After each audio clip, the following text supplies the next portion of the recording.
Good afternoon সবাইকে, আরও একটা নতুন ব্লগে সবাইকে ওয়েলকাম। আজকের এই ভিডিওটা ছোটোর মধ্যে হতে চলেছে, কারণ দুদিনের ছুটিতে গেছিলাম মন্দারমণি। আর মন্দারমণিতে আমার জাস্ট দুদিনের কিছু এক্সপিরিয়েন্স তোমাদের সাথে শেয়ার করেছি। এটা প্রপার ব্লগ বলতে পারো না, বাট মন্দারমণি গেলে তোমাদের যদি কিছু ইনফরমেশন চাই, আশা করি তোমাদের এই ব্লগটা থেকে একটু আইডিয়া হয়ে যাবে। আর বর্তমানে মন্দারমণি নিয়ে অনেক রকম ইনফরমেশন তোমরা হয়তো নিউজেও দেখেছো যে রিসর্ট ভাঙা পড়ছে বা কিছু, কিন্তু আমরা দুদিন আগেই গেছিলাম, সেরকম কোনো কন্ডিশন বা পরিস্থিতি কিন্তু মন্দারমণিতে আমি লাইভ দেখিনি। জানি না ভবিষ্যতে কি হবে, হয়তো হতেও পারে, যেহেতু নিউজে এতটা কিছু ছড়িয়েছে। কারণ বিচের ধারে মন্দারমণির একদম রিসর্টগুলো, যেগুলো আমার মনে হয় পরিবেশের জন্য ভালো নয়, আর যখন ঝড় আসে বা জল বেড়ে যায় তখন কিন্তু রিসর্টগুলো ক্ষতিগ্রস্ত হয়। আর এই ব্যাপারটা শুধু মন্দারমণিতেই দেখা যায়, একদম বিচের লাগোয়া সমস্ত রিসর্টগুলো। তার জন্যই হয়তো পরবর্তীকালে কিছু ঘটতে পারে, বাট বর্তমানে কিন্তু মন্দারমণিতে কোনো রকম অসুবিধা নেই, যেটা তোমাদের আগে থেকেই বলে দিলাম। আর এই ব্লগে তোমরা ভালো একটা হোটেলের খোঁজ তো পাবেই, যেখানে বাজেটে তোমরা সুইমিং পুলওয়ালা হোটেল পাবে একদম বিচের ধারে। তার সঙ্গে কিন্তু যদি তোমরা মন্দারমণিতে বাজার করে রান্না করিয়ে খেতে চাও, তার ইনফরমেশনও দেবো আজকের এই ব্লগে। ছোটোর মধ্যে ভিডিওটা হবে, কিছু ইনফরমেশন তোমাদের দেবো। আশা করি ব্লগটা তোমাদের ভালো লাগবে।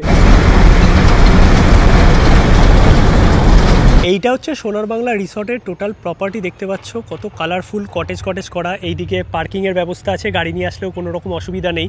নিচে দুটো রুম আছে, ওপরে দুটো রুম আছে, আর প্রতিটা রুমেই কিন্তু ব্যালকনি অ্যাটাচ আছে, কোনো রকম প্রবলেম তোমাদের হবে না।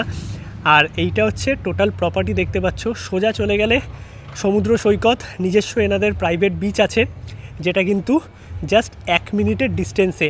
আর তার সঙ্গে কিন্তু তোমরা পেয়ে যাবে সুইমিং পুল। এইটা হচ্ছে আমাদের রুম। আর এই রিসর্টে কিন্তু তোমরা সুইমিং পুলও পেয়ে যাবে, কোনো রকম অসুবিধা নেই। খাবার দাবারেরও ব্যবস্থা আছে। এইটা হচ্ছে রেস্টুরেন্ট। আর টোটাল যে রিসর্ট আছে সোনার বাংলা রিসর্ট, সেটা হচ্ছে এইটা, বেশ কালারফুল। আর বাজেটে যদি মন্দারমণিতে ভালো রিসর্ট খোঁজো, তাহলে কিন্তু এইটা আদর্শ। এইখান থেকে জাস্ট 1 মিনিট সমুদ্র সৈকত। এই রুমে আমরা আছি, বড় সড়ো পরিষ্কার পরিচ্ছন্ন রুম আছে, দেখতে পাচ্ছ। ডাবল বেড আছে, এইদিকে এসি চলছে, ফ্যান আছে, আর এই সাইডে একটা ডেস্ক মতো আছে, এসির রিমোট, এইদিকে বসার জায়গা, টিভি আছে, তার সঙ্গে এদিকে ওয়ার্ড্রপ আছে, ব্ল্যাঙ্কেটও প্রোভাইড করা আছে। আর এই সাইডে আছে হচ্ছে ওয়াশরুমও তোমাদের দেখিয়ে দিই। এই দেখতে পাচ্ছ ওয়াশরুম বড় সড়ো আছে, গিজারও আছে, শীতকালে কোনো রকম অসুবিধা হবে না। আর তার সঙ্গে যেটা আছে সেটা হচ্ছে ব্যালকনি, মানে প্রতিটা রুমেই ব্যালকনি আছে। এইটা হচ্ছে মন্দারমণি বিচ মার্কেটের অটো স্ট্যান্ড, সামনে হচ্ছে মনসা মন্দির। আর এই রোডটা সোজা চলে গেছে সমুদ্র সৈকত মার্কেটের দিকে। কিছুক্ষণ আগে আমরা বিচ ধরে এসছিলাম রিসর্ট থেকে, আর এখন সমুদ্রের জল দেখো কতটা চলে এসছে। জাস্ট কিছুক্ষণের মধ্যেই পুরো জোয়ার এসে গেছে, আর জোয়ারের জল একদম কিন্তু সামনে অবধি চলে এসছে। এই দোকান থেকে আমরা কিছু সি ফুড আইটেম নিলাম, এই ধার থেকে আমরা মাছ ভাজা খেলাম, আর এই সাইডে দেখো লঙ্কার চপ, যেরকম পুরীতে পাওয়া যায়। গুড মর্নিং সবাইকে, সকাল সকাল উঠে পড়েছি, আর এখন ব্রেকফাস্ট করব। তার সঙ্গে তোমাদের আরও একটা জিনিস দেখাবো। মন্দারমণি আসলে তোমরা যদি মাছ কিনে রান্না করিয়ে খেতে চাও, তাহলে সেরকম কি ব্যবস্থা আছে, বা মন্দারমণির ফিশ মার্কেট কি আছে। মন্দারমণি মার্কেটের সামনেই কিন্তু সকাল সকাল 2-3টে এরকম মাছের দোকান আছে, চিকেন মাটন এগুলো পাওয়া যায়।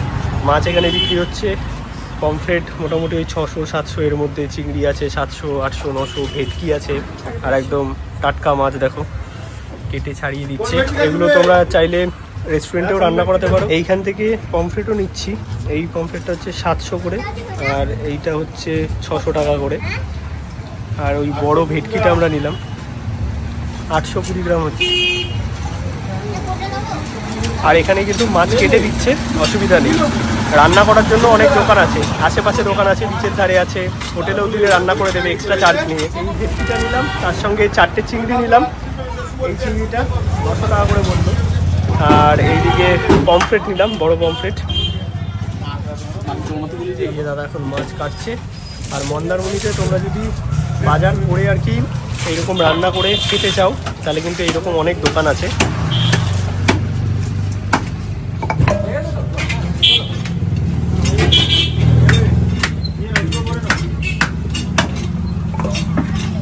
দাদা এই দোকান কটা অবধি খোলা থাকে? আমাদের 2-2:30 পর্যন্ত থাকে। আর রাত্রিবেলায় খোলে? রাত্রিবেলা 6টা থেকে আপনাদের 9টা পর্যন্ত, 9টা পর্যন্ত। আচ্ছা,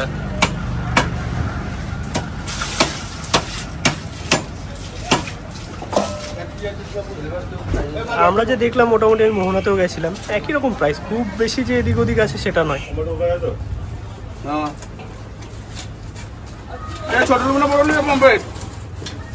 মাছ কিন্তু আমরা নিয়ে নিলাম। মন্দারমণি এই যে রোড আছে মানে আমাদের হোটেল থেকে একদম মনসা মন্দির যেতে বা মার্কেট যেতে, সেই মার্কেটের ধারেই কিন্তু ওই 2-3 মিনিট লাগবে তোমাদের হেঁটে। তোমরা এই রাস্তা দিয়ে যখন যাবে 2-3খানা দোকান আছে মাছের, তার সঙ্গে চিকেনের দোকানও আছে। তোমরা এইখান থেকে কিনে দেখবে বিচের ধারে অথবা এই রোডের ধারেই অনেক দোকান আছে, তাদেরকেও তোমরা চাইলে রান্না করতে দিতে পারো। আমরা মন্দারমণিতে আছি আর কালকেও মজা করেছি, কালকে আর ভিডিও করা হয়নি, আজকে ফাইনালি ফোন নিয়ে আসা হয়েছে। ঘড়িতে সময় এখন 3টে মতো, আমরা চলে এসেছি লাঞ্চ করতে। আর পুলে কিন্তু বেশ অনেকক্ষণ টাইম কাটালাম, ভালোই লাগলো। এখন চলো যেই খাবারগুলো আর কি আমরা অর্ডার দিয়েছি সেই আন্দাজে খাওয়া দাওয়া করবো। ভাত ডাল আলু ভাজা আছে আর তার সঙ্গে আমরা ভেটকি আর চিংড়ি নিয়েছি। ভাত ডাল আর আলু ভাজা দিয়ে তো খাওয়া দাওয়া হচ্ছে, তার সঙ্গে এইদিকে আমাদের চিংড়িও চলে এসছে, এটা মালাইকারি হয়েছে। আর এইটা হচ্ছে ভেটকি, যেটা হচ্ছে সুন্দর কষা করে দিয়েছে। গুড ইভিনিং সবাইকে। ঘড়িতে সময় বিকেল 5:30 মতো। আর এই হচ্ছে আমাদের রিসর্ট। এইদিকে দেখো সুইমিং পুল আছে, আমরা সুইমিং পুলে অনেকক্ষণ মজা করেছি, বেশ ভালোই কাটলো কিন্তু 2 দিন এই মন্দারমণি সোনার বাংলা রিসর্টে। আর তোমরাও যদি সোনার বাংলা রিসর্ট বুক করতে চাও, মন্দারমণির ডেসক্রিপশানে ফোন নাম্বার এবং স্ক্রিনেও দেওয়া আছে, ডিটেলসও দেওয়া আছে ডেসক্রিপশানে কত কি ভাড়া। এবার কিন্তু সিজন ওয়াইজ ডিপেন্ড করে, তাই তোমরা একটু কল করে নেবে আগে তোমাদের ডেট অনুযায়ী কি ভাড়া আছে। এই ছিল আজকের ছোট্ট একটা ভিডিও। যেহেতু বন্ধুরা মিলে অনেক দিন বাদে 2 দিন ছুটি বার করে ঘুরতে গেছিলাম, সেরকমভাবে ভিডিও করিনি আর করাও হয়নি বলতে পারো। ছোট ছোট কিছু ক্লিপ নিয়েছিলাম যেটাই তোমাদের সাথে শেয়ার করেছি। এবার তোমাদের একটু ডিটেলসে বলে দিই। বাজেটে হোটেল তো তোমাদের দেখালামই। মোটামুটি দীঘা বা মন্দারমণিতে কিন্তু একই রকম রুলস, সোম থেকে বুধ একরকম ভাড়া চলে, বৃহস্পতি শুক্র শনি বা শনি রবি এইরকম আরেকটা ভাড়া চলে বা একটু বেশি চলে সেই টাইমে। তো সেই আন্দাজে এখানেও ওপর নিচ হয় সিজন ওয়াইজ, বা কখনো যদি কোনো অকেশন থাকে তখন কিন্তু ভাড়াটা অনেকটা বেড়ে যায়। মোটামুটি বলতে পারো ওই 1300-1400 টাকা থেকে শুরু করে নন এসি রুম আর কি 1800 টাকা বা 2000-2200 টাকার মধ্যে এসি রুম। এবার যখন কখনো সিজন থাকে বা কোনো অকেশন থাকে তখন কিন্তু 2400-2500 বা 3000 টাকা অবধি রুম চলে যেতে পারে, সেটা ডিপেন্ড করছে সিজনের ওপর। তোমরা একটু কল করে জেনে নিও। ওভারঅল যদি বলতে হয় এক্সপিরিয়েন্স তো বেশ ভালোই ছিল রিসর্টে। আর তার সঙ্গে যে মন্দারমণিতে বাজার করে খাওয়ার ব্যাপারটা আছে সেই সম্পর্কেও তোমাদের একটা ছোট্ট আইডিয়া দিয়েছি। রান্না করিয়ে একদম দারুণ খাওয়া দাওয়া করেছি, মজা করেছি। 2 দিন বেশ ভালোই কেটেছে, কারণ সবসময় কাজের মধ্যেই থাকি। আর মাছের যে দাম আছে সেটা মোহনা বলো অথবা দীঘা বাজার থেকেও আমি বাজার করে মাছের ভিডিও বানিয়েছি বা এইরকম ব্লগ বানিয়েছি রান্না করে খাওয়ার, খুব বেশি ডিফারেন্স নেই। মোটামুটি ওই পমফ্রেটগুলো 600-700 এর মধ্যে, চিংড়ি 800-900 টাকার মধ্যে। এছাড়াও ভেটকি নিয়েছিলাম আমরা, 550 টাকা কিলো ছিল বড় ভেটকি, কিন্তু মাছগুলো খুব ফ্রেশ ছিল, এটা বলতে হবে। আর আমাদের হোটেলেই রান্না করতে দিয়েছিলাম, রান্না করতে মোটামুটি কেজিতে 100 টাকা, মটন যদি হয় তখন 150 টাকা হয়, আর চিকেন মোটামুটি ওই কেজিতে 100-120 টাকা এই আন্দাজেই আর কি হয়, যেটা দীঘা বা মন্দারমণিতেও সেমই থাকে। এছাড়া যদি তোমাদের হোটেলে রান্নার ব্যবস্থা না থাকে তাহলে বাইরেও প্রচুর দোকান আছে, বিচের ধারেও অনেক দোকান আছে যারাও কিন্তু এইরকম কেজিতে 100-120 টাকার মধ্যে তোমাদের আর কি পুরো রান্নাটা করে দেবে। কিছু কিছু দোকানে খাওয়ার ব্যবস্থাও আছে, তো সেইগুলো তোমরা একদম বিচের ধারেই পেয়ে যাবে বা অন রোডের ওপরেও আছে, কোনো রকম অসুবিধা নেই। ব্লগটা জাস্ট ছোট্ট করে তোমাদের সাথে শেয়ার করলাম আমার 2 দিনের মন্দারমণির এক্সপিরিয়েন্স। যদি তোমরা ভবিষ্যতে মন্দারমণি যাও আশা করি তোমাদের এই রান্না করে খাওয়ার ব্যাপারটা ক্লিয়ার হবে।